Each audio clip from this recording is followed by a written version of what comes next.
বারবার জাতিসংঘ এই সমস্ত বিষয় চাপিয়ে দেওয়ার চেষ্টা করছে। মনে রাখবেন, এই নারী নীতি, এই নারী প্রস্তাব পাশ করতে হলে কোরআন সংস্কার করতে হবে। আমরা কি কোরআন সংস্কারের জন্য কাউকে অধিকার দেব? একটা বিষয় নিয়ে আমরা একত্রিত হতে পারলাম, এই জন্য আল্লাহ শুকরিয়া জ্ঞাপন করি, আলহামদুলিল্লাহ। আমি শুরুতে যে কথাটা বলতে চাই সেটা হলো যে আমরা যদি যারা দেশকে ভালোবাসি, ইসলামকে ভালোবাসি, মানুষকে যারা ভালোবাসি, আমরা যদি ঐক্যবদ্ধ না থাকি তাহলে এমন বিপদ আপদ, এমন সমস্যা, দেশ বিরোধী, ইসলাম বিরোধী বা মানবতা বিরোধী বারবার সামনে আসবে। এই জন্য আমাদের মনে হয় আজকে এই মঞ্চ থেকে যে চমৎকার আমাদের নেতৃবৃন্দ এখানে উপস্থিত আছেন, একটি বার্তা দেওয়া উচিত যে আমরা দেশের জন্য, দেশের মানুষের কল্যাণে, ইসলামের জন্য আগামীতে আমরা ইনশাআল্লাহ ঐক্যবদ্ধ থাকব। এবং আশা করি বাংলাদেশের মানুষ সেই প্রত্যাশা করে। বিশেষ করে জুলাই বিপ্লব, 5ই আগস্টের অভ্যুত্থান এর মধ্য দিয়ে মানুষের মধ্যে যে প্রত্যাশা জেগে উঠেছে, মানুষ অতীতের বিগত 53 বছর যেভাবে দেশ শাসন হয়েছে এটা চায়। কারণ আজকে এই নারী সংস্কার কমিশনের যে প্রস্তাবনা এসেছে এটা কিন্তু নতুন কিছু নয়। 1979 সাল থেকে এই তৎপরতা শুরু হয়েছে।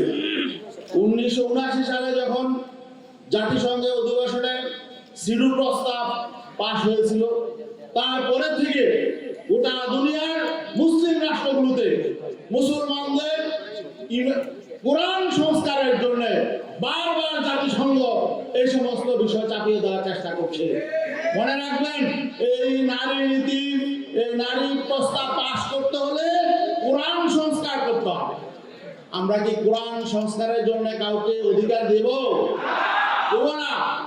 এখানে অন্যান্য ধর্মের যারা রয়েছে তারা জানে তাদের ধর্মীয় গ্রন্থ সংস্কার হয়েছে, বিকৃত হয়ে গেছে, একমাত্র অবিকৃত আছে কোরআন। এই জাতিসংঘ এই সিডু সনদে মৌলিকভাবে 2 জায়গায় আঘাত করা হয়েছে। কোরআনে আল্লাহ স্পষ্টভাবে উত্তরাধিকার কিভাবে বণ্টিত হবে কোরআনে স্পষ্ট নির্দেশনা আছে, এতে হাত দেওয়ার অধিকার কারো নাই। বৈবাহিক মানুষের মধ্যে পরিবার কিভাবে গঠন হবে সেই বৈবাহিক বিষয়ে স্পষ্ট কোরআনের নির্দেশনা আছে, পারিবারিক নির্দেশনা আছে। এই দুটো বিষয়ে এখানে কারো সংস্কারের অধিকার নেই। আজকে বারবার বাংলাদেশের বিষয়টা আসছে। 1984 সালে বাংলাদেশ সরকার সিডু সনদে স্বাক্ষর করেছে, আপত্তি কয়েকটা জায়গায় আপত্তি দিয়ে।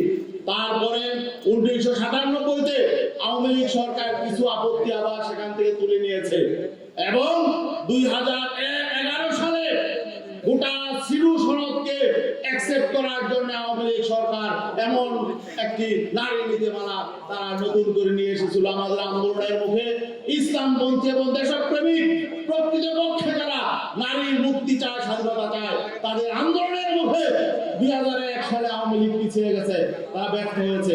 কিন্তু এই সরকার আবার তথাকথিত নারী কমিশন, সংস্কার কমিশন গঠন করে সেই জাতিসংঘের সিডু সনদকে আবার সামনে নিয়ে এসেছে এবং তারা সিডু সনদের যে আপত্তি ছিল বিগত দিনে এই দুটোকে আবার উঠিয়ে দিয়ে নতুন করে আবার এই কোরআন সংস্কারের উদ্যোগ নিয়েছে। আমাদের জীবন যেতে পারে, আমরা কি কোরআনের বিধানে হাত দেওয়ার জন্য কাউকে সুযোগ দিব? দিব না ইনশাআল্লাহ। মনে রাখতে হবে, আমরা যদি রাজনৈতিকভাবে দুর্বল থাকি তাহলে বারবার সব বিপদ চলে আসবে।